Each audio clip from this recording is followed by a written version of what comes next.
Bienvenue dans Médecin qui es-tu, le podcast qui vous plonge dans l'univers captivant du monde médical. Chaque épisode vous offre un regard intime sur la vie des médecins, leurs défis dans le monde professionnel et leurs passions en dehors des salles de consultation.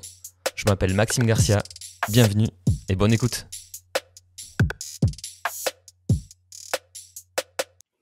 Bonjour et bienvenue dans ce nouvel épisode de Médecin qui es-tu, un épisode aujourd'hui avec Camille Bataillon. Bonjour Camille. Coucou Maxime, merci pour l'invitation. Merci à toi de l'avoir accepté. On va parler de sexualité et de la période du postpartum. Tu es sexologue clinicienne. Tu es aux manettes du podcast Camille parle sexe, qui propose la crème de la crème en sexologie pour réfléchir à la sexualité. Et tu as écrit le livre Réinventer sa vie intime après bébé. Donc merci beaucoup d'avoir accepté cette invitation pour parler de quelque chose qui nous c'est les étudiants en médecine, les externes, les internes et les médecins, un sujet qu'on aborde peu. Alors ça c'est le terme gentil, on peut dire pas du tout. Je pense que j'ai passé 2-3 heures, une après-midi à en discuter sur mes 10 années d'études, donc on l'aborde pas du tout. On va parler un petit peu de ton parcours. J'ai vu qu'il y avait une carrière internationale. Tu peux nous raconter un peu ton petit parcours pour débuter? Des études internationales. La carrière internationale, on va attendre un petit peu. J'ai vu qu'il y avait des épisodes en anglais. Ouais, il y a des épisodes en anglais. On pourra revenir là-dessus avec, pareil, la crème de la crème des sexperts. Je les appelle les sexperts, c'est les sexologues, sexothérapeutes à l'international reconnus dans leur domaine spécificité. Par exemple, thérapie de couple, les couples ouverts, etc. On pourra revenir là-dessus. Par rapport aux études, du coup, j'ai commencé avec une licence en psychologie et très vite, j'ai eu envie d'apprendre l'anglais. Donc, je suis partie aux États-Unis et j'avais toujours en tête ce métier de sexologue que j'avais découvert à travers des livres. Et je m'étais dit, mais waouh, ça a l'air super intéressant de savoir un petit peu l'intimité des gens, de pouvoir les aider. Ça a l'air d'être quelque chose quand même important dans la thérapie de couple et puis pour les couples. Mais je connaissais personne dans mon entourage à ce moment-là, quand j'avais 16 ans, donc ça remonte un petit peu, qui faisait ce métier-là ou qui en parlait vraiment. Donc j'ai mis ça un peu de côté. Je me suis dit, j'attendrai d'avoir 40 ans. Et aux États-Unis, en ayant fait une formation de développement personnel, mais aussi axée sur la sexualité et la pleine conscience, j'ai appris énormément d'un point de vue professionnel, mais aussi personnellement. Je me suis dit, non mais là, il faut aller. Si c'est ton désir, vas-y maintenant. Et donc, à 25 ans, j'ai essayé de chercher des études pour retourner déjà dans les études et dans le milieu de la sexologie. Et là, il y avait la Belgique qui m'ouvrait les portes avec un master en sexualité. Donc, j'ai débarqué en Belgique, je suis française, et j'ai fait 2 années de master en sciences de la famille et sexualité. Et ensuite, j'ai fait une certification pour devenir sexologue clinicienne avec un échange aussi à l'UQAM, à Montréal, où là, c'est une université qui a un département entier dédié à la sexologie. Donc, ils sont quand même à la pointe de la sexologie. Ça nous fout un peu une baffe, tu vois. Ouais. Mais super, super intéressant. Ok. Concernant ton activité clinique, en fait, comment ça se passe pour toi? Tu as un cabinet? Comment c'est organisé? J'ai commencé avec 3 cabinets, donc autant dire quand on commence en libéral et que surtout dans le milieu de la sexo, on sait qu'on va un peu baver pour reconstruire ça. Moi, j'appelle ma clientèle. Au début, voilà, tout ce que je gagnais, ça allait dans les cabinets. Et puis, Covid est arrivé. Et là, plus le choix. Soit je travaillais plus, soit je devais me réinventer. Et donc, j'ai commencé à proposer de la visio. Et ça a bien marché. Et je suis passée entièrement en visio depuis 2020. Ah, ok, super. Incroyable, donc on va discuter de tout ça et notamment donc comme je disais de la sexualité du postpartum. On va définir un petit peu cette période, etc. Mais pour débuter, je voulais faire un petit préambule. Donc comme je te disais, nous au sein des études de médecine, on aborde très peu le thème de la sexualité.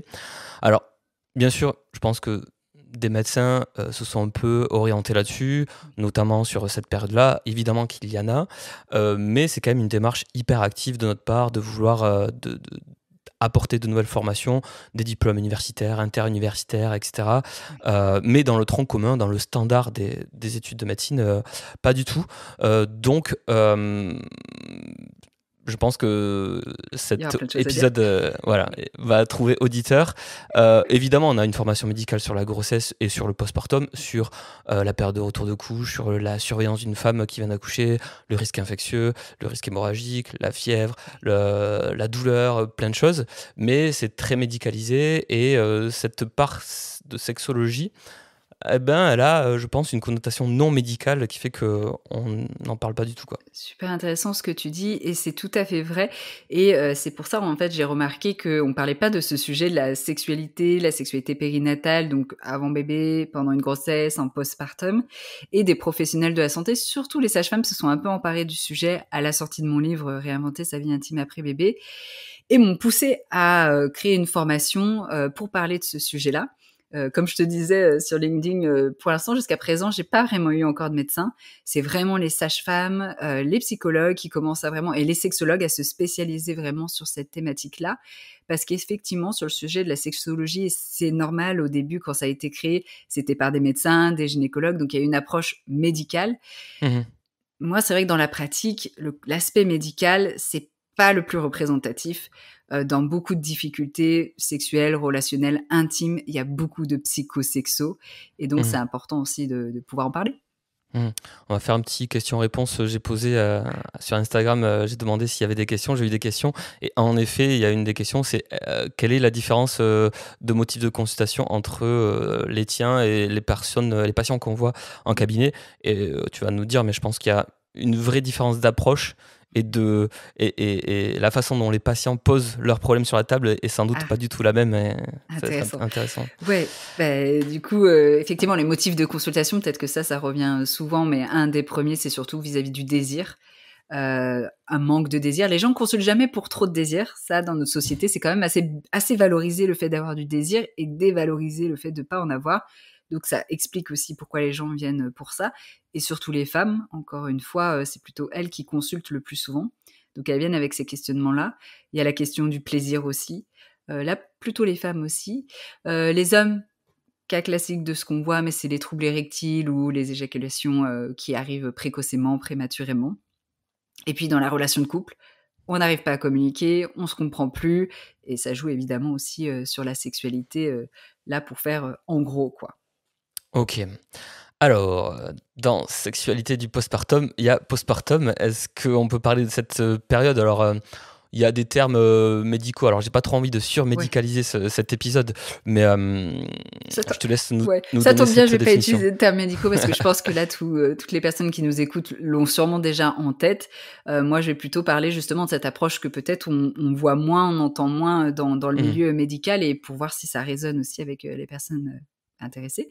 Le postpartum, maintenant, il y a la sage-femme Anna Roy qui considère le postpartum qui va même jusqu'à 3 ans mhm, après l'accouchement. Donc la période du postpartum, c'est dès qu'on a le bébé dans les bras, même, je tiens à préciser aussi, même si on n'a pas le bébé dans les bras, c'est-à-dire qu'on a accouché d'un bébé mort ou un bébé qui est mort juste après, il y a quand même un postpartum qui existe. Donc ça a aussi à prendre en compte. On en parle de plus en plus aussi du deuil périnatal. Mais donc le mhm, postpartum, c'est jusqu'aux 3 ans après l'accouchement avec tout un bouleversement physiologique, psychologique, neuronal aussi, cérébrale, relationnelle aussi, et donc ça impacte. Et puis quand on interroge peut-être plus les femmes, mais quand on leur parle de 2-3 ans de postpartum, elles se disent ouais effectivement ça fait sens. mhm. Ok, alors, on va pas surmédicaliser, mais j'ai quand même quelques données qui me semblent importantes de donner parce qu'il y a un enjeu quand même médical dans ce contexte.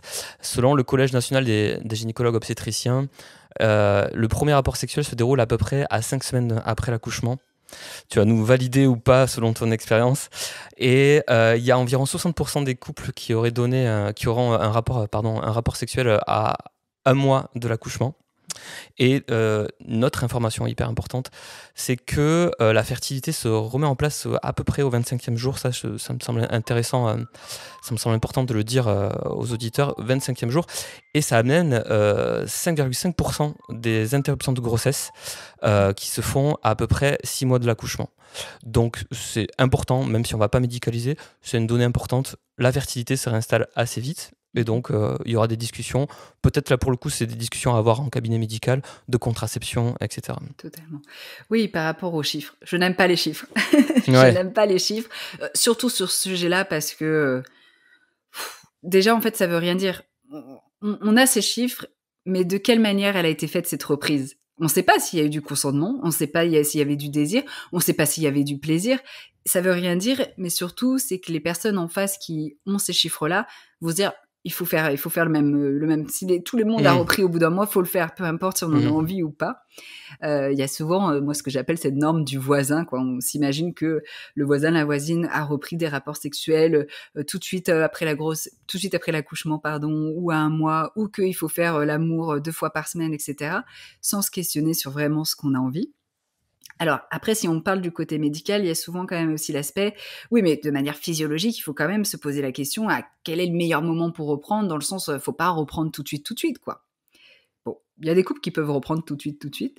Après, du point de vue médical, c'est vrai que souvent, les médecins, les gynécologues vont dire d'attendre les 6 semaines, le check-up, pour déjà aussi effectivement de parler de la contraception pour les couples hétérosexuels, parce que c'est quand même, tu as sorti les chiffres, donc ça c'est quand même aussi une réalité, c'est que pour bien penser cette reprise, si on est un couple hétérosexuel, il faut aussi penser la contraception si on n'a pas envie d'enfant. Ça, c'est quand même important. Et ensuite, c'est aussi au niveau, ce qu'on s'inquiète souvent, c'est si, déjà, on veut s'assurer de la cicatrisation, de s'il y a une épisiotomie, s'il y a une césarienne.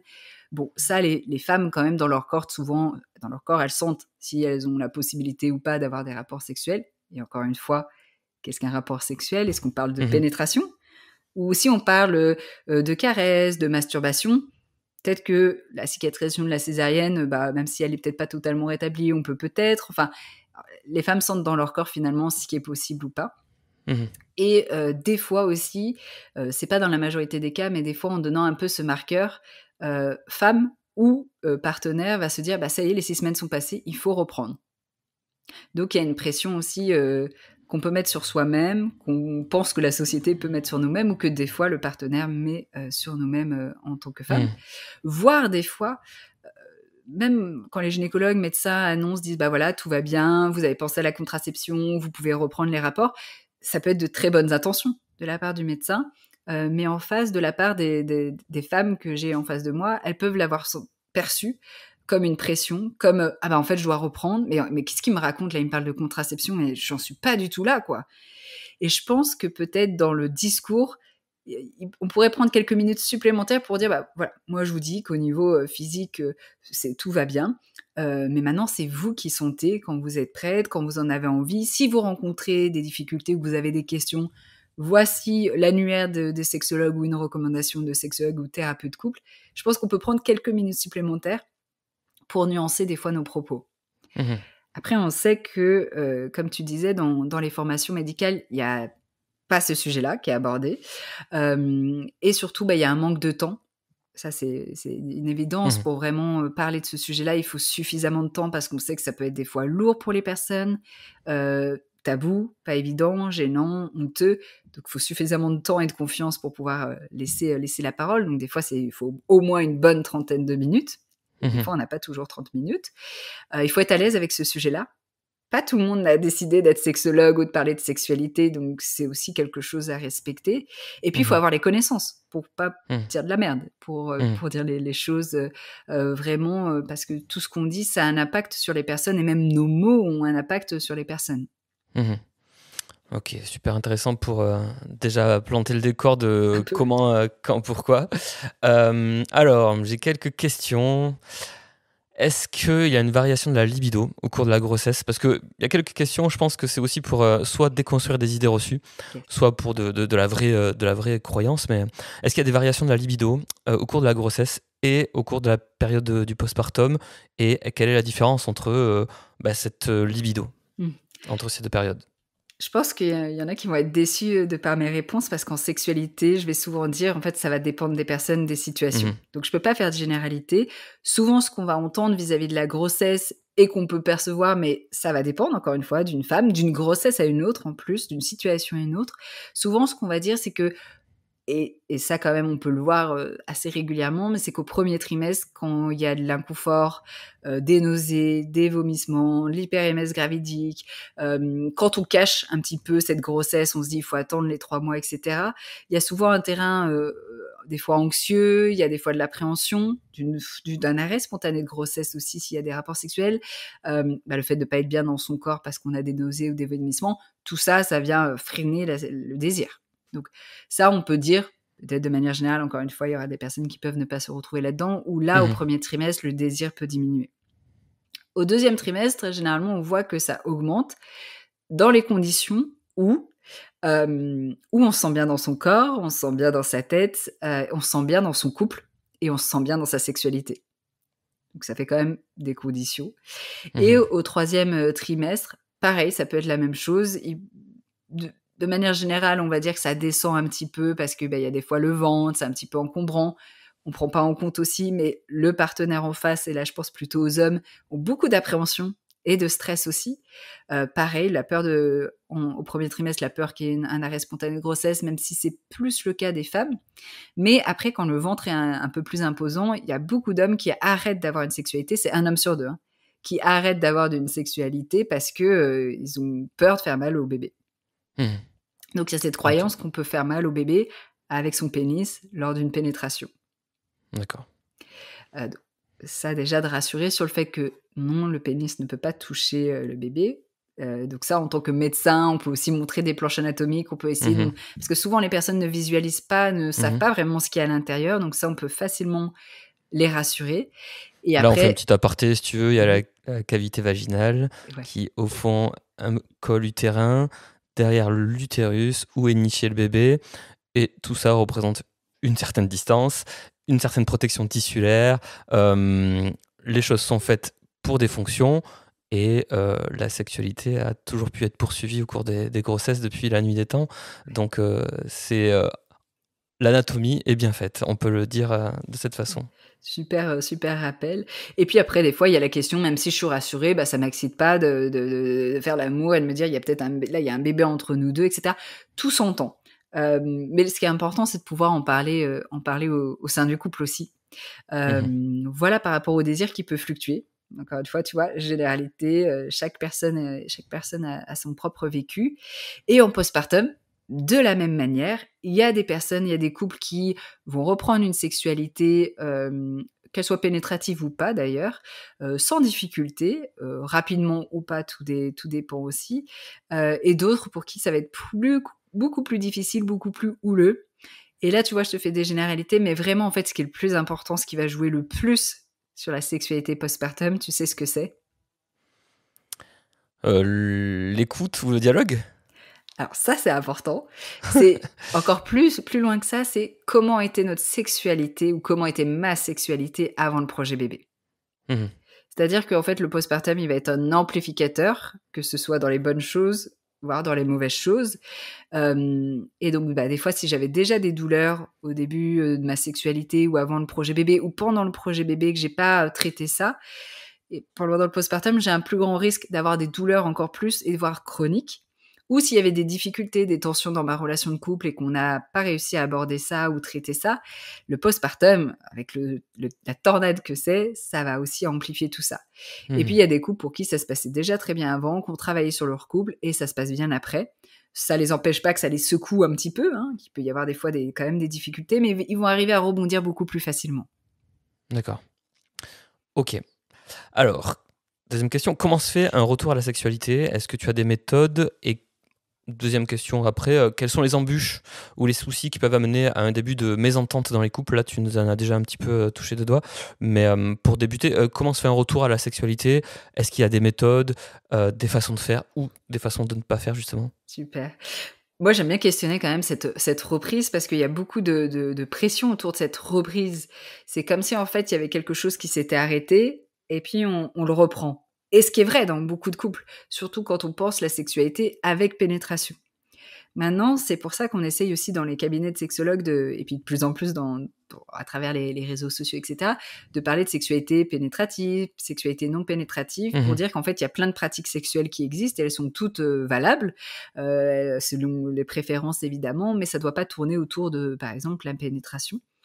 Parce que si ça tourne autour de la pénétration et qu'à un moment donné, on ne peut plus avoir de pénétration pour plein de raisons. Par exemple, il y a eu un accouchement, ou fin de grossesse, ou j'ai des problèmes érectiles, ou j'ai une cicatrice d'épisiotomie. En fait, on se retrouve effectivement on est bloqué. Des fois, ça arrange bien certaines personnes, des fois, ça crée des souffrances, peu importe. Mais du coup, voilà, de se questionner juste cette reprise. Est-ce que, en fait, finalement, si on continue à avoir de la tendresse ou à avoir une activité sexuelle non pénétrative, par exemple, ça va être beaucoup plus simple aussi d'avoir ce trait d'union entre le avant et le après postpartum. Donc bref, on peut déjà le planifier, c'est-à-dire le planifier même bien au-delà de planifier, mais c'est plutôt de réfléchir à comment on veut vivre notre sexualité, parce que des fois, ce qu'on faisait avant, en fait, en postpartum, on n'a peut-être plus envie des mêmes choses ou pas à ce moment, pas à ce moment-là. Et donc, c'est important qu'il y ait une conversation autour de ce sujet-là. Donc là, pareil, pour les couples pour qui c'était déjà facile de parler de ça, aucun souci, ils vont le faire. Pour ceux, et ça c'est la majorité, qui n'ont jamais vraiment eu de conversation explicite, ça va être assez compliqué. Et donc du coup, ils vont se retrouver soit à pas se comprendre, soit pas à savoir comment affronter, on va dire, la difficulté qu'ils peuvent rencontrer, soit ils vont pas savoir, ils vont faire toujours la même chose sans savoir qu'il y a d'autres possibilités aussi. Donc ça, c'est important de pouvoir y penser, surtout que en postpartum, il y a un nourrisson, il y a un bébé, et des fois, il y a besoin de... Je parlais de planification, mais des fois, certaines femmes veulent un peu trouver le bon timing. C'est-à-dire quand bébé fait la sieste, ou que bébé ne soit pas là, dans la même pièce que nous, ni dans le même appartement que nous. Le bon timing, comment je me sens dans mon corps, si je dois allaiter, est-ce que... Tac, tac, tac. Il y a déjà une charge mentale, une pensée mentale qui est des fois monstre. Pour les couples hétérosexuels, il y a l'importance, comme on disait tout à l'heure, de penser à la contraception à deux, encore une fois. Qui s'occupe de quoi, quelle contraception on va avoir. Et ça, c'est quand même mieux d'en parler avant l'accouchement. Parce que c'est pas dans le tourbillon qu'on va avoir les idées les plus claires et qu'on va avoir l'énergie de faire des recherches sur « Ah tiens, en fait, peut-être qu'une vasectomie, ça serait approprié, mais en fait, j'y ai jamais pensé, etc. » En sachant que la vasectomie, on va la considérer plutôt comme une contraception dite définitive, mais c'est plus dans cette démarche d'y penser et qui prend ça en charge. C'est-à-dire, est-ce que c'est une contraception dite masculine? Est-ce que c'est une contraception dite féminine? Est-ce qu'on y va ensemble au rendez-vous? Qui va aller à la pharmacie acheter ce truc, etc. Ou si c'est les préservatifs aussi, tu vois. Là, déjà, on voit vraiment que la communication est centrale dans tous les cas. Mais tu vois déjà à quel point, en fait, à tous les moments, on peut rencontrer un obstacle supplémentaire s'il n'y a pas la communication. C'est impossible, en fait, d'avoir une sexualité satisfaisante et sereine sans communication. En sourdine. Ouais. Et surtout qu'en plus, quand on parlait de cette reprise, il y a beaucoup de, comme je disais, de pression et de peur, d'appréhension, d'avoir mal. On pourra peut-être revenir aussi sur ces chiffres-là à ta question d'après. Parce que comme tu parlais de chiffres aussi, je vais quand même te sortir un chiffre. Il y a une femme sur 5 qui a repris son premier rapport sexuel pénétratif après accouchement sans en avoir envie. D'accord. Ça, c'est un chiffre que j'aime parce qu'il vient quand même dire quelque chose beaucoup plus que des chiffres d'une reprise sans savoir ce que c'était derrière. Donc, par rapport au chiffre de 1, je sais plus ce que c'était par mois, là, j'ai envie de te dire, il y a une femme sur 5 déjà qui en avait pas envie et qui a eu un rapport non consentant. Ça veut pas forcément dire que l'autre partenaire en face l'a forcé, mais en tout cas, elle en avait pas envie. Ok. On laisse un petit peu un silence pour marquer le message. Ok. Est-ce que la sexualité est un signe de bonne vitalité d'un couple? Ça dépend pour quel couple. Ça dépend pour les individus. Tu disais bonne sexualité, c'est ça? Non, la sexualité, signe de bonne vitalité. Du coup, ça, voilà, encore une fois, la sexualité, ça veut pas dire grand-chose. C'est-à-dire un couple qui dit, on a des rapports sexuels, je sais pas, tous les mois, tous les 2 mois, pour garder, pour être sain en tant que couple. Ça veut pas dire grand-chose, en fait. Est-ce qu'il y a du plaisir là-dedans? Je dis souvent, et je pense que je suis pas la seule sexologue ou même professionnelle à penser ça, c'est qu'on préfère un couple qui fasse moins souvent l'amour, mais il y a du désir derrière, il y a du plaisir, de la satisfaction, qu'un couple qui le fasse très régulièrement par devoir, ou par pression, ou parce qu'il faut le faire, parce que le voisin fait comme ça, voilà. Ok. Des tips, on m'a demandé des tips, comment faire une bonne reprise de la sexualité en postpartum. Ouais. Alors vous l'aurez compris, je pense, de communiquer. Donc pour les couples, si vous avez des couples en face de vous qui n'arrivent pas, de les renvoyer vers des thérapeutes de couple, voire des sexologues pour pouvoir aborder ces sujets-là. Parce que quand c'est difficile de le faire à deux, on peut effectivement écouter des podcasts, on peut lire des livres, des fois ça aide, mais quand il y a vraiment des blocages, c'est pas ça qui aide et il faut vraiment un travail par rapport à ça. Et on le voit, et je le vois tous les jours en consultation, pour des couples où on se dit mais pour eux il n'y a rien à faire, ils sont bloqués, ils sont coincés. Dès qu'on commence à remettre de la communication, on voit des portes qui s'ouvrent. Après, ça ne veut pas dire que dans ces portes qui s'ouvrent, ils vont forcément rester ensemble ou ils vont se séparer, on n'en sait rien. Mais en tout cas, il y a plus de possibilités qu'au départ. Ouais, tu voulais rebondir. Vas-y, pardon. Donc, la communication. J'aime bien aussi quand les couples puissent parler, évidemment, mais plutôt s'imaginer, avoir une vision de ce qu'ils aimeraient, de ce qu'elles aimeraient mettre dans la sexualité en postpartum, avant, peut-être même pendant la grossesse, de s'imaginer. Déjà comment on veut cette reprise, hein, si je reprends les termes, moi je m'imagine que ce qui serait important pour moi c'est d'attendre quand même le feu vert de mon gynéco, moi ça me rassurerait, et toi? Moi ça me semble trop loin 6 semaines, je sais pas, je pourrais pas, et ok tu pourras pas, et en fait juste de pouvoir aborder ça ensemble et qu'ils puissent des fois trouver des solutions, ou s'ils trouvent pas de solution pouvoir tout de suite faire appel à des thérapeutes. Mais déjà pouvoir partager là-dessus, dire ça serait important pour moi ou nous qu'on ait une contraception. Peut-être que j'aurais besoin d'attendre qu'en fait on se fasse un week-end en amoureux pour reprendre, ou j'aurais besoin que ça soit tout doux, j'aurais besoin qu'il n'y ait pas du tout de pénétration au début. Bref, qu'on puisse en fait un peu débriefer de comment on voit les choses, les appréhensions. Parce que là aussi, en parlant des hommes, il y a beaucoup d'hommes qui ont peur de faire mal à leur partenaire post-accouchement. Et souvent parce qu'il n'y a pas non plus de communication. Il y a aussi cette croyance que elle va avoir mal, ou elle a eu mal, ou elle se sent pas bien, je sais pas comment m'y prendre, et je stresse, et je suis maladroit, et je suis pas dans un contexte de désir, de détente et de plaisir, mais plus de je panique. Okay. Encore une fois, parce qu'il y a des fois pas ces sujets-là. Et puis, un troisième type, s'il faut terminer par ça, mais lubrifiant, de toute façon, toujours, même dans la masturbation solo. Ça aussi, c'est un très bon conseil. Et encore plus en postpartum. Mais en fait, voilà, le lubrifiant doit être tout le temps et remis plusieurs fois, des fois, dans un même rapport intime. Est-ce que ça peut être une petite tournée des boutiques en couple avant l'accouchement pour peut-être mieux se projeter, par exemple? Super idée, ouais, c'est vrai. D'aller dans un love shop, il y en a des super cool en plus maintenant, et je vois de plus en plus de couples y aller, et même des jeunes couples aller dans les love shops et d'être complètement à l'aise avec ça. Donc on voit quand même aussi un gap générationnel. Et donc d'aller faire la tournée des love shops, d'aller prendre des lubrifiants, d'en tester aussi, de voir ce qui vous convient. Hein. Des fois, en fait, même si votre amie elle vous a recommandé ça, peut-être que pour vous, dans votre corps, c'est pas ça qui marchera pour vous, et donc ne pas hésiter à aller tester des choses, des jouets aussi. Hein, il y a des jouets pour les femmes, mais il y a des jouets pour les hommes aussi, et des jouets pour le couple. Et il y a souvent les vendeuses sont de bons conseils aussi, donc voilà. Et puis ça peut être aussi l'occasion de faire le point, de faire le bilan dans sa relation de couple, dans sa sexualité. Encore une fois, je le répète, mais avec des thérapeutes de couple, des sexologues, avant même l'accouchement. Et ça, il y en a un petit peu plus. C'est pas la majorité, mais ça commence un petit peu plus. Peut-être depuis aussi la sortie de mon livre, mais ça commence un petit peu plus. Ok. Alors pour reparler toujours de ce côté plaisir, etc., il y a une question sur est-ce que le plaisir clitoridien, je refais la question parce qu'il ne faut pas que ce mot soit écorché, est-ce que le plaisir clitoridien est-il modifié après un accouchement? Est-ce qu'il peut être la porte d'entrée à la sexualité? Super intéressant. La porte d'entrée de la sexualité, tout dépend ce qu'on entend dans cette question-là, mais en tout cas, la stimulation du clitoris fait partie de la sexualité. Ça peut être ça, point, et c'est de la sexualité, c'est du sexe. Et ensuite, est-ce qu'il peut être modifié? On peut voir, on peut tout voir, encore une fois, c'est pour ça que vous allez être frustrés avec ma réponse. Non, mais évidemment, c'est toujours compliqué de faire des généralités. Mais vous le savez en tant que médecin aussi, vous voyez plein de patients et c'est dur de faire des généralités. Mais il y a des femmes pour qui, des fois, le clitoris devient plus sensible, et d'autres, au contraire, insensibilisées, alors qu'avant, c'était beaucoup de plaisir.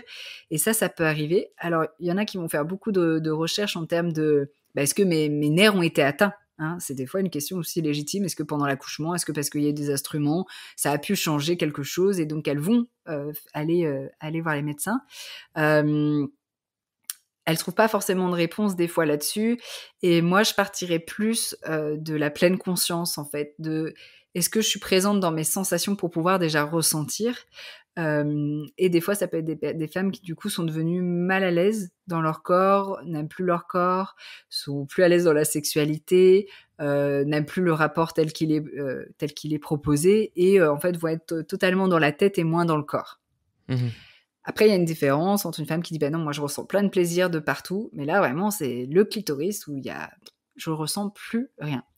Et ça, c'est vrai que là, je dirais plutôt alors de se pencher du côté médical, mais jusqu'à présent, c'est un peu un point d'interrogation de qu'est-ce qui fait que?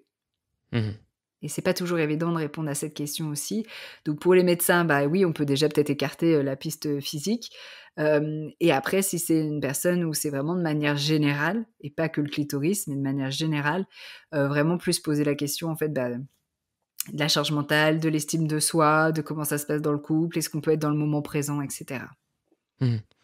Alors, bon, moi j'ai une approche, je suis, médecin, j'ai une approche, au corps assez, «déconstruite» entre guillemets et puis le soin et puis, tout ça, ça fait partie de ma vie en fait. Mais est-ce que proposer, alors là, la question n'était pas préparée, mais, est-ce Vas-y. que proposer à un homme ou une femme, si c'est un couple homosexuel, de se, pencher ou de, être, au plus proche, de l'état de santé du sexe de son partenaire, après l'accouchement pour savoir comment ça va et cetera. C'est une façon aussi de montrer qu'il y a de la tendresse et de la bienveillance envers cette partie, du corps qui est parfois un petit peu, heu, plus évoquée au sein d'un couple, ou en Ouais. tout cas, écartée sur le plan sexuel, je veux dire. Ouais, ouais, c'est génial ça et encore une fois, ça demande qu'ils arrivent à communiquer là-dessus Mmh. et à avoir ce sujet-là. Mais effectivement, de demander comment va l'état de santé mentale. Alors pas posé comme ça évidemment parce que,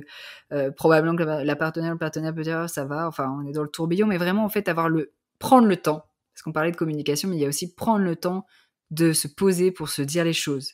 C'est que comme ça aussi, parce qu'on parle de plus en plus aussi de la dépression du postpartum, c'est que comme ça aussi qu'on va pouvoir aussi, faire en sorte de repérer s'il y a des symptômes qui nous disent: «Là, en fait, elle va pas bien» ou «Là, en fait, il va pas bien». Ouais, c'était une Hem, question d'après d'ailleurs. bah, voilà, donc d'avoir cette conscientisation-là et puis aussi de se sentir moins seul, plus connecté en tant que couple si on prend vraiment le temps d'échanger, d'échanger comment on ressent les choses et si on prend vraiment le temps, il y a plein de choses qui peuvent être dites comme, bah: «Ouais, là, en fait, c'est pas que j'ai pas envie, mais c'est que j'ai peur, je sens que ça tiraille, en bas au niveau de ma vulve et je suis pas confortable, je sais pas quoi faire». Et là, du coup, voilà, là, il y a déjà de l'écoute. Bon, souvent les partenaires vont dire: «Moi, je sais pas quoi faire de cette info, je me sens impuissant, qu'est-ce que je vais faire?» et cetera. Bah, pareil, quand on sait pas, on peut faire appel aux professionnels de santé, encore une fois, et d'autres qui vont dire: «Bah, OK, peut-être qu'on va prendre le temps, est-ce que si on s'achète une huile, et que je te masse, est-ce que ça pourrait, te convenir dans un premier temps?» Et tu vois le niveau de communication quand même que ça demande? Ouais, il est déjà très, très, très sain déjà. C'est déjà mais ça, c'est l'idéal, ouais. Mmh. Question un peu naïve, mais c'est tant mieux parce qu'on est là pour apprendre des choses. Comment se déroule une consultation? Est-ce que, tu peux avoir, des, examens physiques, avec les patients ou vous restez seulement, autour du bureau et il n'y a qu'un échange verbal? Ouais. Comment ça se passe? Alors là, moi, je vais te parler de moi parce que je n'ai pas la casquette, médicale, donc je ne fais pas d'examen, physique et Mmh. encore en plus, je suis en visio, donc encore moins. Après, tu pourrais Ouais. dire, je pourrais demander aux gens de se déshabiller et cetera. Pas du Mmh. tout. Donc dans mes consultations, il n'y a pas d'examen physique et les gens restent habillés. Maintenant, ça peut se passer de plusieurs façons. Je peux avoir des personnes qui viennent consulter en individuel. Donc en individuel, c'est des personnes qui ont envie de faire la démarche déjà seules, pour, traiter des sujets, seules et ou des fois relationnels. Donc quand c'est des personnes seules et qui sont, célibataires ou leur sujet, ça concerne que elles, ces personnes-là, on fait en individuel. Les personnes qui viennent en individuel et qui viennent pour des difficultés relationnelles, souvent je vais leur demander aussi qui est le partenaire ou la partenaire qui viennent en séance et donc là, souvent ce qui est proposé, c'est qu'après la séance individuelle, de partenaire A, je demande à ce que partenaire B puisse venir en séance individuelle avant la séance de couple. Et puis il y a les séances en couple, où là, c'est le couple qui fait le premier rendez-vous ensemble. Et ensuite, si on continue là-dedans, la manière dont je fonctionne, c'est une fois que j'ai le premier rendez-vous avec le couple, je vois partenaires A et B en séance Mmh. individuelle avant de les revoir en couple. D'accord. Est-ce qu'il existe, des sexologues qui, font des démonstrations, physiques ou, parce que finalement, qui peut proposer concrètement, avec de vraies, démonstrations, physiques de comment faire tel ou tel geste, qui dans, en fait, le monde de la santé, Ouais. peut proposer ça? Alors, moi, j'en ai déjà rencontré aux États-Unis qui le font, qui vraiment même font des cours de démonstration, de masturbation, de fellation, de choses comme ça. En France, j'en ai pas rencontré. Par contre, on pourrait, se dire que, les kinés ou les sages-femmes peuvent des fois, par le massage périnéal aussi, montrer aux femmes comment, mais là, c'est plus dans un exercice pas forcément de plaisir, mais de détente et Mmh. d'atténuer la douleur. Donc de vraiment montrer les choses, heu, aux gens, à la clientèle, à la patientèle, non. Par contre, on peut donner ce genre de choses par vidéo, donc de transmettre des vidéos, heu, par audio aussi, ça peut être possible, mais de montrer nous-mêmes ou de le faire sur la clientèle, en tout cas pas chez moi et en tout cas j'en ai pas encore rencontré. Petite précision quand même, dans le milieu du tantra, ça peut être quelque chose, comme ça, mais ils ont pas forcément la casquette, sexologue, sexothérapeute. Tantra, tu nous en touches 2 mots? Ouais. Alors, je suis pas spécialiste du tantra, mais le tantra, ça fait partie de la branche de la pleine conscience, donc le slow sex aussi, ralentir pour mieux ressentir. Encore une Mmh. fois, on est dans une démarche dans une société où tout va très vite et des fois, on n'est pas connecté à nos sensations. Là, c'est vraiment d'être dans le corporel, dans la sensation, dans le réveil énergétique aussi, donc l'énergie sexuelle, la faire circuler et cetera. Et les praticiens en tantra ou praticiennes en tantra vont, masser, leur patientèle, leur clientèle, je ne sais pas comment ils les appellent, nus ou à moitié nus. Ça, je pense que ça va dépendre aussi, des thérapeutes pour dans l'idée de les reconnecter à leur sexualité, leur sensualité. Et il peut y avoir aussi de la masturbation externe. Je crois qu'il y en a des fois en interne aussi. Ça va dépendre, des thérapeutes. Je laisserai plutôt, les praticiens, en tantra plus s'exprimer là-dessus. Mais donc ça, c'est possible dans ce milieu-là. Après, c'est pas forcément je vais montrer comment il faut se caresser, mais peuvent, par leurs caresses, apporter, du plaisir ou des choses, plaisantes. OK. Il y a quand même une approche culturellement, différente, selon les pays et Oui. peut-être que des choses vont se déconstruire et amener à de nouvelles professions parce que, encore une fois, c'est un peu, un «no man's land» entre guillemets thérapeutique, C'est ça. de les mots, c'est parfait, les consultations, c'est parfait, la communication, c'est parfait, mais peut-être que et on le voit Ouais. pour d'autres pathologies entre guillemets ou en tout cas pour d'autres, problématiques, le kiné montre, comment Mmh. rééduquer une cheville ou un genou ou je ne sais quoi. Voilà. Voilà, ça c'est beaucoup de choses intéressantes à pouvoir développer Oui là-dessus. et il y a 2 choses du coup aussi quand tu parlais, si aussi dans le milieu aussi, de la sexualité, des personnes handicapées, il y a les assistants, assistantes sexuelles Mmh. qui là aussi peuvent montrer, qui là aussi peuvent guider, accompagner et cetera. Faut pas les oublier et dans les outils aussi, je fais du corporel. C'est-à-dire que je peux demander quand c'est un couple par exemple, je peux leur demander de faire un exercice et je vais les guider dans cet exercice pour qu'ils puissent se toucher. C'est généralement pas les organes génitaux, c'est pas dans une idée de s'exciter pendant les consultations, mais c'est déjà pour réapprendre à se toucher, avoir Mmh. un toucher rassurant. Mmh. Et par exemple, quand on parle de masturbation ou même de mouvement du bassin, tu vois, je fais l'exemple, mais je peux montrer aussi en prenant mon doigt, en prenant une peluche, tu vois, j'ai des peluches derrière. Ça, je peux le faire sur des peluches, sur mon doigt, et cetera. Mais je le fais pas sur moi ou sur eux ou en étant dénudée. D'accord. OK. Très, très intéressant, vraiment, super intéressant. Du coup, il y avait aussi cette question sur la sexualité et l'état de santé mentale. Hem, Tout sujet, enfin, c'est un sujet pour une femme qui vient d'accoucher, la santé mentale. Est-ce que, tu vas me dire évidemment là aussi c'est quand même une grande généralité, mais, la sexualité et santé mentale, ça va de pair en fait et il y a beaucoup de choses à évoquer là-dessus. Le baby blues, la dépression du postpartum, il y a des choses, intéressantes. Est-ce que tu as Et des idées là-dessus? évidemment, ouais, j'ai envie de dire évidemment, si on se sent pas bien dans tu vois, tout à l'heure, je disais, si on se sent pas bien dans sa tête, dans son corps, Des fois, la sexualité, ça peut être la dernière chose à laquelle on pense. Mhm. Ou des fois, on se sent pas bien dans sa tête et on passe par la sexualité pour mieux se sentir, ça va dépendre. Mais quand on est dans un état dépressif, qu'on n'est pas bien, qu'on n'arrive pas à se motiver pour quoi que ce soit, qu'on a perdu notre énergie de vie, généralement, on perd aussi notre énergie sexuelle. Mhm. Donc, avant même d'essayer de régler des difficultés sexuelles, on va essayer de régler la difficulté mentale que la personne vit pour retrouver déjà de l'énergie de vie. Et ensuite, après, on peut aborder la sexualité. Ça peut être fait un peu en parallèle, mais on va pas mettre le focus entièrement sur la sexualité quand il y a déjà les fondements de la maison qui sont en train de s'écrouler. Mhm.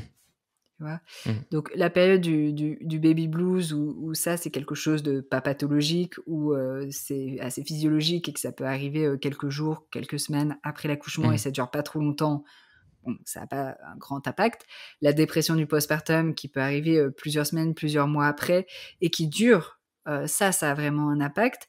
Et ça peut impacter effectivement, là je parle du partenaire parce que c'est plutôt des études scientifiques qui ont été, encore une fois, centrées sur les couples hétérosexuels, mais les papas sont aussi concernés par la dépression du postpartum. D'autant plus, ils sont plus à risque si leurs partenaires ont eu une dépression du postpartum maternel.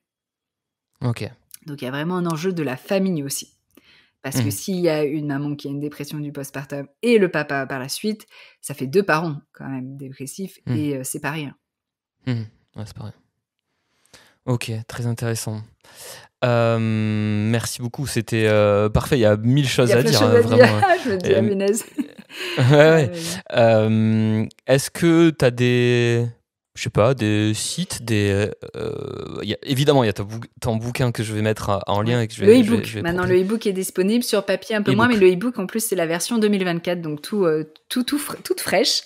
Mhm. Les professionnels de la santé qui sont intéressés par une formation ou pour avoir des renseignements là-dessus peuvent m'écrire aussi par email on pourra le mettre donné, mais Ouais. hello@camibataillon.com.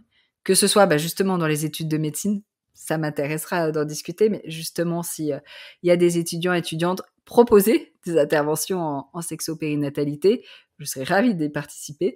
Mhm. Et puis il y a des formations aussi en ligne qui existent et je pourrais te passer le lien. Mhm. J'ai une question qui me vient là. Est-ce qu'il y a une différence de la reprise ou de l'évolution de la sexualité entre un couple hétéro et un couple homosexuel? Bonne question. Oui, un petit peu. Il y a des nuances, effectivement. Dans les couples hétérosexuels, alors pareil, comme je disais, la plupart des études sont quand même centrées sur les couples hétérosexuels. Moi, Mhm. quand j'ai justement la version revisitée de l'e-book 2024, j'ai vraiment essayé d'être encore plus inclusive et donc de me pencher sur les études faites par rapport aux couples lesbiens. Parce que c'est ça, couple hétérosexuel, couple lesbien, il y a rien, j'ai envie de dire rien. Par contre, j'essaie de me baser sur des sondages que des couples lesbiens ont pu faire, etc.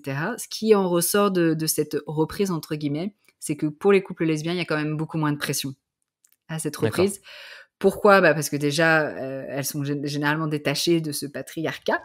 Mhm. Souvent parce qu'aussi, encore une fois, il y a pas le focus sur la pénétration. Elles ont déjà l'habitude d'avoir une sexualité, multiple et variée. Donc si la Mhm. pénétration, c'est pas possible ou pas envie, pas de souci, on peut faire d'autres choses et donc ça ne pose pas de problème. Ou s'il y a pas de désir ou pas de trucs comme ça, OK, on prend le temps, on est renseigné, on est dans le consentement, on essaye d'écouter. Là, c'est des généralités encore une fois. Parce j'ai des couples lesbiens qui me viennent parce que justement, il y a des écarts de désir, le sentiment de pas se sentir aimé parce que, il y a plus de cette attirance ou plus le temps passé en couple est diminué. On voit quand même les mêmes difficultés aussi, que ce soit des couples hétérosexuels et lesbiens. D'accord. En termes de sexualité, en tout cas, moi, j'ai les mêmes difficultés. Après, il y a des nuances dans ce qu'elles peuvent vivre ou ce qu'ils peuvent vivre, mais il peut y avoir ces questionnements-là qui arrivent. Et puis, Ok. en termes de reprise, elle se pose pas la question de la contraception. Donc Mhm. ça fait déjà des fois une peur, une appréhension ou une charge mentale en moins aussi. Mhm. Est-ce que tu connais des supports pour un peu déconstruire les gars Yeah. qui ont une sexualité très très binaire, rapide, comme tu te parlais du Ouais, slow sex, c'est des choses qui sont un peu à l'opposé de ce qu'on voit sur les sites porno, etc. totalement. Il y a des supports intéressants pour être Ouais, pour essayer de changer la perspective. Ouais. Ouais, la façon dont on est construit sur ça. Ouais. Bah, du coup, souvent, je vais demander aux hommes que j'ai en face, parce que j'ai des hommes qui viennent seuls en consultation, évidemment, qui ont envie de voir le monde différemment, qui des fois sont aussi inspirés par leur partenaire et qui veulent faire de leur mieux et apprendre toujours plus. Les livres, je regarde ma bibliothèque en même temps, mais dans les livres, il y a effectivement les 50 exercices de Slow Love et Sex Meditation Ok. d'Emmanuel Duchesne qui vient juste d'être réédité, mais c'est vraiment une pépite, c'est un petit format, ça se lit facilement, il y a plein d'outils d'exercice si on veut du pratico-pratique. Pour les réflexions, il y a L'homme pénétré. Donc là, il y a la pratique aussi, l'homme pénétré, c'est aussi les hommes hétérosexuels qui en fait aiment une pénétration anale, que ce soit digitale, des sextoys ou peu importe. Et ce livre est intéressant pour déconstruire tout ça, sans dire qu'on doit forcément aller dans cette pratique, mais en tout cas de déconstruire un petit peu tout ça. Et sur les questions, je regarde en même temps, et il y a Déconstruire le cul, qui est bien pour déconstruire le cul, justement. Donc ça, c'est en termes de livres. Après, il y a des podcasts, évidemment. Je peux recommander mon podcast qui est Camille parle sexe. Mais il y a plein de podcasts qui existent aussi. Il y a Basium Podcast, où là, c'est plutôt des témoignages. Donc, il y a peut-être des choses qui peuvent parler justement aux personnes. Un podcast dédié à la sexopérinatalité, ça, il y en a pas. Il y en a dédié à la périnatalité ou à la sexualité, mais les deux, pas encore. Ou pas. Ah non, si, un truc canadien, un podcast canadien, c'est Maman Sexo ou Mama Sexo, quelque chose comme ça. Voilà, de ce qui vient. Et puis dans la sexualité, tu parlais du porno, les hommes peuvent aussi se tourner vers le porno féministe. C'est pas un porno forcément qu'on appelle de doux, parce qu'il y a souvent cette croyance-là. Ça peut être toutes les pratiques qu'on retrouve dans le porno classique, mais avec un regard, une manière de filmer qui est différent, et donc du coup des représentations différentes. On peut se mettre des images qui sont différentes des fois de celles du porno mainstream aussi. Ça serait intéressant de peut-être le mettre en lien sur la description de l'épisode pour peut-être, je sais pas, partager à son ado ce genre de site, histoire qu'il rentre pas comme un fou furieux dans des constructions patriarcales dès le début. Ouais. Et il faudra lui donner la carte bancaire aussi, parce que c'est souvent des sites payants, évidemment, pour aussi bien payer, rémunérer les acteurs et actrices. Mais effectivement, et puis de parler de sexualité avec les enfants, à son échelle, avec ce qu'on peut, ou alors avec des fois des consoeurs collègues qui sont médecins et qui peuvent aborder ce sujet-là aussi, quoi. Bon, je vais pas mettre le lien parce que ça serait un peu touchy de mettre un lien d'un site porno sur la description d'un épisode, mais peut-être. On peut pas être censuré. Ouais. Ok. Camille Bataillon, merci beaucoup. C'est strictement passionnant tout ça, et on pourra en discuter encore très longtemps. Donc Camille parle sexe, encore une fois, le podcast, et Réinventer sa vie intime après bébé comme livre en e-book. Merci beaucoup. Merci. J'espère que c'était passionnant. Il y avait plein de choses à dire. Je suis là, il y a trop de choses à dire. Mais si les personnes veulent continuer ou veulent plus de renseignements ou peu importe, peuvent évidemment m'écrire à l'email que je te disais, hello@camillebataillon.com. Ok. Merci Camille, et à bientôt tout le monde pour de nouveaux épisodes. Salut tout le monde. Voilà, c'était un épisode de Médecin qui es-tu. Merci d'avoir écouté. Je vous invite à vous abonner en cliquant sur la petite clochette. Comme ça, vous serez averti de la sortie de nouveaux épisodes. À bientôt.